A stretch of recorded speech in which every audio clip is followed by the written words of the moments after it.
하스콘 통일교 문화 인사드립니다. 목요 강설 현월TV 윤목사입니다.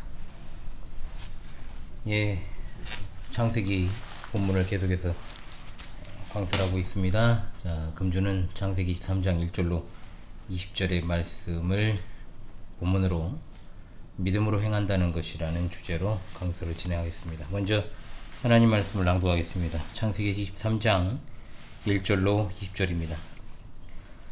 사라가 127세를 살았으니 이것이 곧 사라가 누린 햇수라.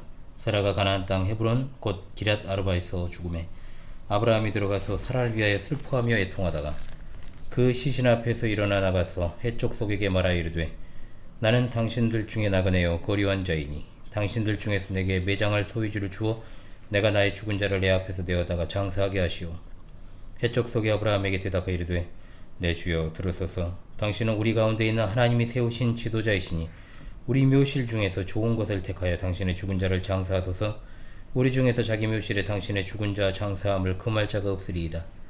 아브라함이 일어나 그 땅 주민 해쪽 속을 향하여 몸을 굽히고 그들에게 말하여 이르되 나로 나의 죽은 자를 내 앞에서 내어다가 장사하게 하는 일이 당신들의 뜻일진데 내 말을 듣고 나를 위하여 소할의 아들 에브론에게 구하여 그가 그의 반머리에 있는 그의 막벨라 굴을 내게 주도록 하되 충분한 대가를 받고 그 굴을 내게 주어 당신들 중에서 매장할 소유주가 되게 하기를 원하노라 하매 에브론이 해쪽 속 중에 앉아있더니 그가 해쪽 속 곧 성문에 들어온 모든 자가 듣는 데서 아브라함에게 대답하여 이르되 내 주여 그리 마시고 내 말을 들으소서. 내가 그 밭을 당신에게 드리고 그 속의 굴도 내가 당신에게 드리되 내가 내 동족 앞에서 당신에게 드리오니 당신의 죽은 자를 장사하소서. 아브라함이 이에 그 땅의 백성 앞에서 몸을 굽히고 그 땅의 백성이 듣는 데서 에브론에게 말하여 이르되 당신이 합당히 여기면 청하건대 내 말을 들으시오. 내가 그 밭값을 당신에게 주리니 당신은 내게서 받으시오. 내가 나의 죽은 자를 거기 장사하겠노라. 에브론이 아브라함에게 대답하여 이르되 내 주여 내 말을 들으소서. 땅값은 은 400세겔이나 그것이 나와 당신 사이에 무슨 문제가 되리이까. 당신의 죽은 자를 장사하소서.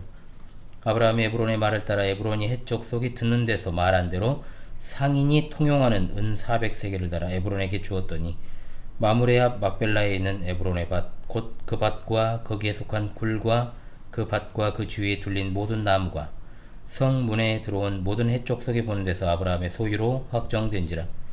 그 후에 아브라함이 그 안에 사라를 가나안 땅 마므레 앞 막벨라 밭 굴에 장사했더라. 마므레는 곧 헤브론이라. 이와 같이 그 밭과 거기에 속한 굴이 해쪽 속으로부터 아브라함이 매장할 소유지로 확정되었더라. 아멘.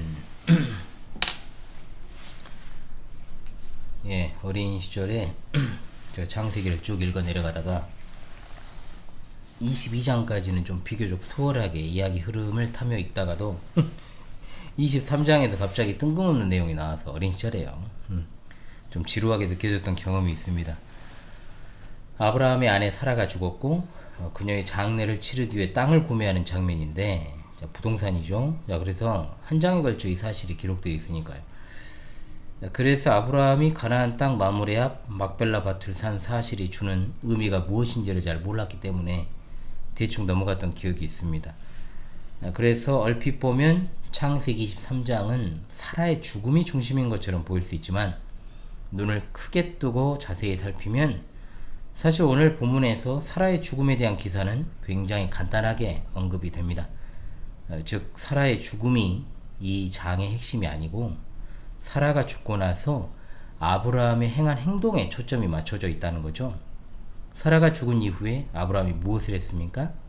바로 아내 사라를 매장하기 위한 땅을 구매하는 것입니다. 그렇다면 과연 오늘 본문을 통해 우리가 받을 교훈과 적용점은 어디 있을까요? 아내를 위한 장례를 잘 치러야 한다는 것일까요? 아니면 아내를 위해서 좋은 묘를 장만해야 되는 것일까요? 우리나라 같이 부동산 투기꾼들이 판을 치는 나라에서 부동산 관련 업자들은 원하는 땅을 얻으려면 어떻게 해야 되는가? 여기에 대한 적용을 할 수 있습니까? 그런데 별 도움이 안 될 겁니다. 왜냐하면 아브라함이 별로 안 좋은 땅을 터무니없는 가격에 바가지를 써서 이제 완전히 땅을 구매했기 때문에 그래요. 그러니까 자신의 이익을 위해서 남에게 피해를 끼치고 이윤을 남기는 투기꾼들에게는 아브라함이 땅을 산 이 행동은 아무런 도움이 되지 않습니다. 성경 자체는 언제나 하나님께서 이 본문을 통해 주시고자 하는 뜻이 담겨 있는데, 과연 창세기 23장의 아브라함의 행동을 보여주시는 하나님의 의도는 어디에 있을까요? 아브라함의 신앙이 우리 신앙과 그 본질에 있어 같다, 늘 자주 말씀을 드립니다만, 그렇다면 오늘 아브라함의 행동도 역시나 믿음의 눈으로 바라보아야지, 주관적 시선으로 아브라함의 행동을 바라보면 그 행동에 담긴 하나님에 대한 그의 신앙을 우리가 바르게 파악해서 적용하는 것이 어렵습니다. 아브라함이 가진 신앙을 오늘 우리가 바르게 적용해서 하나님의 은혜를 누려야 될 것입니다. 사라의 죽음에 대한 언급이 있기 전에 22장 20절에서 24절에 간략하게 이제 나오는 게 뭐냐면, 아브라함의 형이었던 나홀의 족보가 등장을 하죠. 아브라함의 아버지가 데라입니다. 그가 삼형제를 두었는데 하란, 나홀, 아브라함입니다. 데라의 가족이 우르를 떠나 하란에 도착을 했는데, 거기서 데라가 죽으니 아브라함만 하나님 부르심 받고 가나안 땅으로 들어왔죠. 그리고 62년이라는 시간이 흐릅니다. 하나님의 부르심을 받지 않은 나홀과 하나님으로부터 부름받은 아브라함의 삶이 어떻게 전개가 되었을까요? 흔히 하는 착각은 하나님의 부르심 받고 나아가는 삶이 형통하고 그렇지 않은 자들의 삶은 형통하지 못하다 생각하기 십상이지만, 창조시대부터 아브라함이 가나안에 정착하기까지 일련의 과정들을 보게 되면 하나님으로부터 부름받지 못한 자들의 삶이 오히려 더 윤택하고 탁월했다. 나홀도 그래요. 나홀은 아들이 무려 12명입니다. 그 중에 한 명은 아람의 아버지 그무엘인데, 이 아람이 바로 아람 족속의 조상이죠. 그런데 아브라함은 이제 아들이 한 명 있어요. 이스마엘도 있었지만 약속의 자녀는 아니니까. 아브라함은 손자인 야곱의 대에 가서야 이제 손자 대에 가니까 12아들을 가지게 돼요.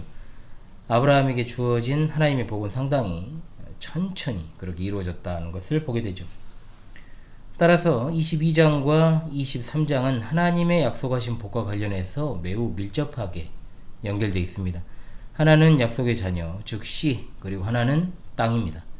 하나님께서 아브라함에게 복에 관한 메시지를 주실 때마다 하신 말씀이 씨와 땅입니다. 22장이 씨를 약속하신 것에 대한 아브라함의 믿음을 보여준다면 23장은 뭐겠습니까? 땅을 약속하신 것에 대한 아브라함의 믿음입니다. 이삭을 번지로 바치라고 하신 하나님의 명령에 그대로 순종한 아브라함은 이미 하나님께서 약속하신 씨가 절대로 없어지지 않을 것이라는 믿음을 가지고 있었고, 그것이 그대로 실현되었습니다. 마찬가지로 아브라함은 자신의 소유가 될 매장지를 구매해서 앞으로 가나안 땅이 자신의 후손들에게 주어질 것이라는 믿음을 보여준 것입니다. 그동안 아브라함과 사라의 인생 여정을 돌아보면 아브라함이 참 사라에게 못할 짓 많이 했죠. 자기 목숨을 위해서 아내 사라를 2번이나 동생이라고 속였는데, 한 번은 애고방 바로 앞에서, 한 번은 그랄 왕 아비멜렉 앞에서. 아브라함이 사라를 하나의 소유물로 인식한 건 분명 그 당시 어떤 문화적 배경 하에서 당연한 것이었고 보편적인 일이었다는 거죠. 그런데 오늘 아브라함이 사라의 장례를 위한 매장지를 구매하기 위한 노력을 보면 참으로 열정적이죠. 이건 단순히 사라를 위한 것일 뿐만 아니라 이미 말씀을 드린 것처럼 땅에 대한 약속을 믿는 아브라함의 행동입니다. 물론 가나안 지역에 무덤을 쓸만한 곳이 많이 있었습니다. 그러나 아브라함은 가나안 사람들이 사용하는 무덤에 사라를 매장할 수 없다, 이 생각을 확고히 하고 있었다는 거죠.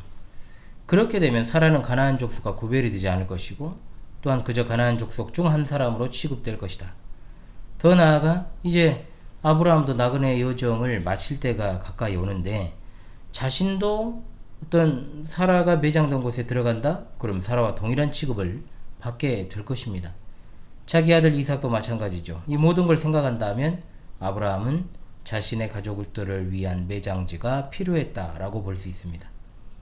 사라가 죽은 장소는 헤브론입니다. 아브라함이 이삭을 하나님께 드리던 때만 하더라도 거주지가 브엘세바였는데 다시 장소 옮겨서 헤브론에 거하게 된 겁니다. 이곳은 아브라함 개인에게 있어서도 굉장히 중요한 장소, 그리고 이스라엘 역사에서도 매우 중요한 장소 중 하나입니다. 실제로 예루살렘 다음의 성지로 일컬어지죠. 롯이 아브라함을 떠날 때 아브라함이 헤브론을 선택했던 과거의 일이 있었습니다. 그곳에서 아브라함은 하나님께 단을 쌓았고, 하나님께서 보낸 또한 세 사람을 맞이한 곳도 헤브론이었습니다. 그것을 갖다가 마므레라고도 불렀는데 아주 유명한 상수리 나무가 있었습니다.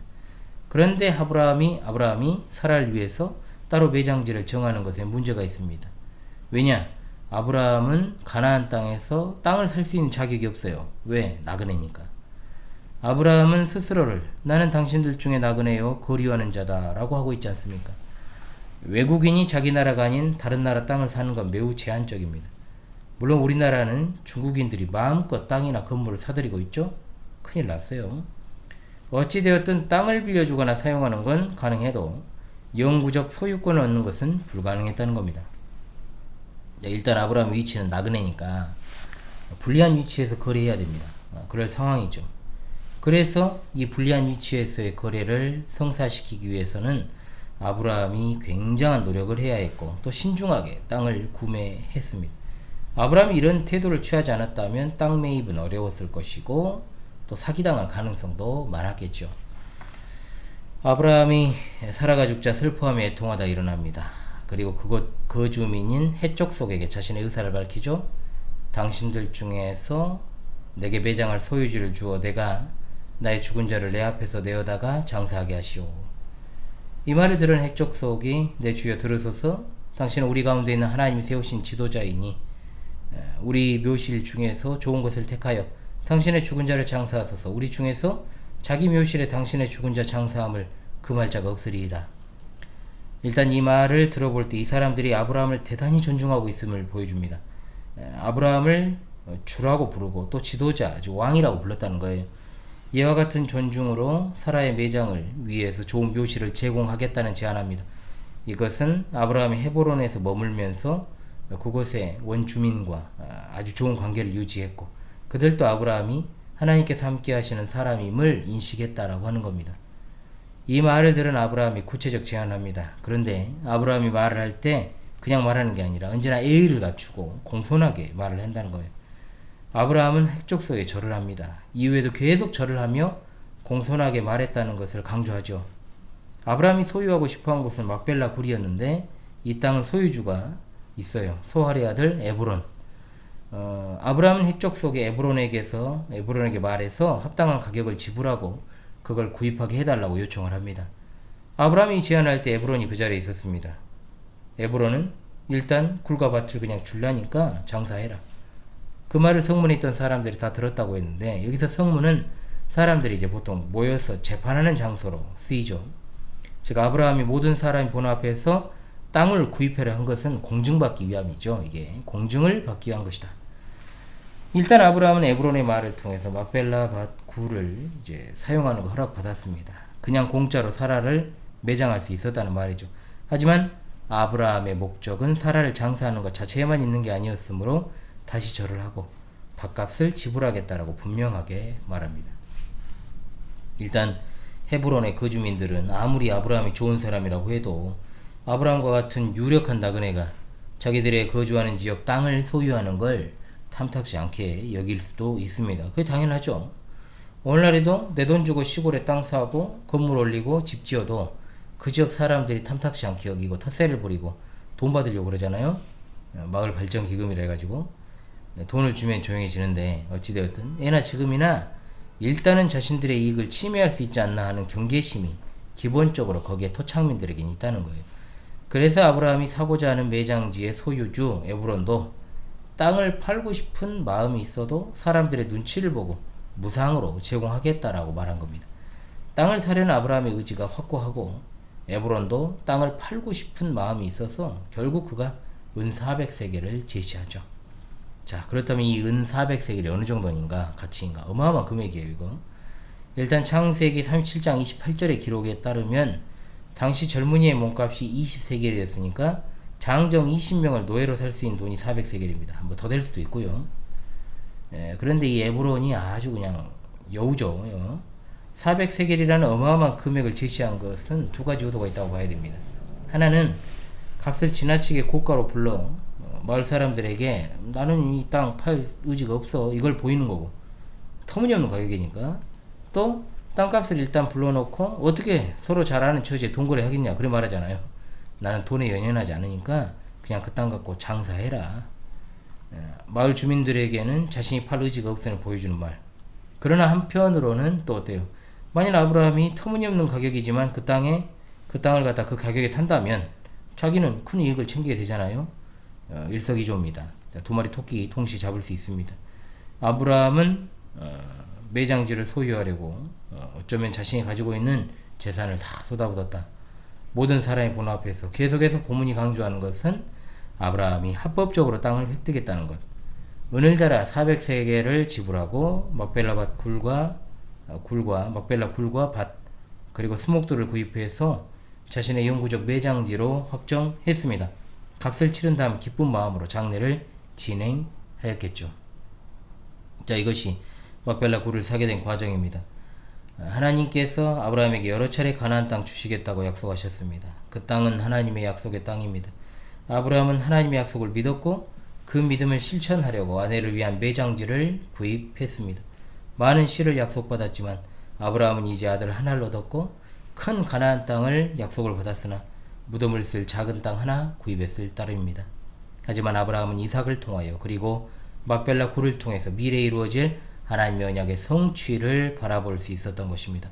사라가 죽은 후에 아브라함이 통회하고 깊은 슬픔에 빠졌지만 막벨라 굴을 구입한 뒤 그는 기쁨으로 장례를 치르게 되었을 것임은 분명한 사실입니다. 주께 사랑하시는 우리 파수꾼 동지들이시오. 오늘 주신 본문을 통해 우리가 분명히 알 것은 오늘을 살아가는 우리에게 약속의 땅은 무엇인가 라고 하는 점입니다. 그 땅은 새하늘과 새 땅입니다. 가나안 땅과 비교도 할 수 없는 영광스러운 땅입니다. 베드로서 3장 13절의 말씀, 우리는 그의 약속대로 의가 있는 곳인 새하늘과 새 땅을 바라보도다. 아멘. 우리에게 약속된 땅은 하나님의 나라, 그 나라는 의가 통치하는 곳입니다. 물론 이 나라는 미래에 궁극적으로 이루어질 완성될 나라입니다. 그렇다고 해서 지금 우리가 세워라 내워라 하면서 그날을 그저 기다리기만 버티기만 하면 되는 것일까요? 오늘 주어진 본문에 나오는 우리 믿음의 조상 아브라함의 행동은 우리에게도 그대로 적용되는 겁니다. 그는 믿음으로 아내의 장례를 위한 땅을 구입했습니다. 쉽게 산 게 아닙니다. 최대한 예의를 갖추면서 확고한 믿음을 가지고 그에게 돈을 지불하여 땅을 구입했습니다. 아브라함이 구입한 땅은 묘 정도를 쓸 굴이 포함된 작은 밭에 불과했고 평생을 나그네로 거류민으로 살아가야 했던 그였지만 그는 그가 살아가는 곳을 하나님 나라로 만드는 일에 참으로 힘을 썼고 또한 이방인들에게 이러한 아브라함의 모습이 귀감이 되었으며 또한 그것이 궁극적으로 이루어질 일임을 믿으며 믿음으로 부동산을 매입했던 것입니다. 우리는 어떻습니까? 우리에게 있어 가나안 땅 마물의 막벨라 밭은 어디일까요? 우리의 가정입니다. 우리의 직장입니다. 사업장입니다. 학교를 비롯한 우리가 생활하는 바로 그곳이 막벨라 밭이 되어야 합니다. 오직 믿음으로 우리가 생활하는 곳을 하나님의 나라로 만들어 가야 됩니다. 그 나라를 얻기 위해 우리가 아낄 게 뭐 있습니까? 우리는 나그네입니다. 나그네는 언제든 미련 없이 호련히 떠날 준비가 되어 있어야 됩니다. 우리가 영원히 거할 곳은 이곳이 아니라 천국입니다. 하나님 나라입니다. 그렇다면 우리가 지금 살아가는 이때 천국을 미리 맛보고 영적인 하나님 나라를 이루기를 늘 힘써야만 하는 것입니다. 그 나라를 얻기 위해 우리가 모든 것을 다 투입하고 모든 것을 다 쏟아붓는 삶을 살아가야 됩니다. 복음으로 충만한 삶이 바로 그것입니다. 아브라함은 이 세상 사람들이 보기에 참으로 손해보는 장사를 했지만 그것은 세상 사람들이 보기에 손해인 거지 아브라함에게는 결코 손해가 아니었습니다. 그 땅은 하나님께서 약속하신 땅이요 예수님께서도 천국은 마치 밭에 감 주인 보아와 같으니 사람 이를 발견하는 숨겨두고 기뻐하며 돌아가서 자기의 소유를 다 팔아 그 밭을 사느니라 하셨고 진주장사의 비유를 통해서는 극히 값진 진주 하나를 발견하며 그가 가서 자기의 소유를 다 팔아 그 진주를 산다라고 했습니다. 천국은 그 진짜 값어치를 아는 사람이 얻는 겁니다. 복음으로 충만한 삶을 산다는 건 구원받은 사람은 그 구원과 영생의 길이 소중하다는 사실을 알고 그에 합당한 자세로 그것을 누리기 위해 전심으로 힘쓰며 살아가는 사람입니다. 십자가의 복음이 값비싼 복음이요 세상의 그 어떤 보화로도 값을 매길 수 없는 것임에도 불구하고 마치 싸구려 취급하는 현실 앞에서 우리는 다시금 천국과 영생이라는 것이 얼마나 소중하고 값진 것인지를 삶 가운데서 발견해야 될 것입니다. 내가 사는 이유가 천국을 위한 것이요 또한 내가 가진 모든 것을 천국을 위해 사용해야 됩니다. 그것이 바로 그리스도인의 모습이요 제자의 모습입니다. 그 어떤 값비싼 대가를 치르더라도 우리가 놓치지 말아야 될 최대의 가치 바로 천국입니다. 아멘. 주님의 사랑하는 파수꾼 동지들이여, 우리의 궁극적인 가치를 어디에 투여할 것인지 잊지 맙시다. 이 땅에서 우리는 나그네입니다. 떠날 때 나그네는 미련 없이 떠납니다. 나그네 삶을 살아가면서 잠시 머무는 그 자리에 지나치게 미련을 두거나 집착하지 마십시오. 우리 인생의 궁극적인 소망은 약속의 땅, 새하늘과 새 땅입니다. 그 나라를 위해 우리는 오늘도 믿음으로 모든 일을 행하고 믿음으로 모든 사람을 대하며 믿음으로 모든 것을 바라보아야 됩니다. 우리 주님 영광 중에 다시 오시는 그 나라를 대망하며 아브라함과 동일한 믿음을 소유한 채 살아가시는 여러분 다 되시기를 주님의 이름으로 간절히 소망합니다. 아멘. 우리 주님 곧 오십니다. 할렐루야. 아멘. 찬송가 488장 부르며 이번 주 목요 강서를 마치도록 하겠습니다. 찬송가 488장 부르면서 이번 주 목요 강설 마무리하겠습니다. 488장입니다. 이 몸의 소망 무언가 우리 주 예수뿐일세. 우리 주 예수밖에는 믿으리 아주 없도다. 주 나의 반석이시니 그 위에 내가 서리라. 그 위에 내가 서리라. 무섭게 바람 부는 밤 물결이 높이 설렐 때 우리 주 크신 은혜에 소망에 닿을 줄이라. 주 나의 반석이시니 그 위에 내가 서리라. 그 위에 내가 서리라. 세상에 믿던 모든 것 끊어질 그날 되어도 구주의 언약 믿사와 내 소망 더욱 크리라. 주 나의 반석이시니 그 위에 내가 서리라. 그 위에 내가 서리라. 바라던 천국 올라가 하나님 앞에 배울 때 구주의 의를 힘입어 어여시 바로 서리라. 주 나의 반석이시니 그 위에 내가 서리라. 그 위에 내가 서리라.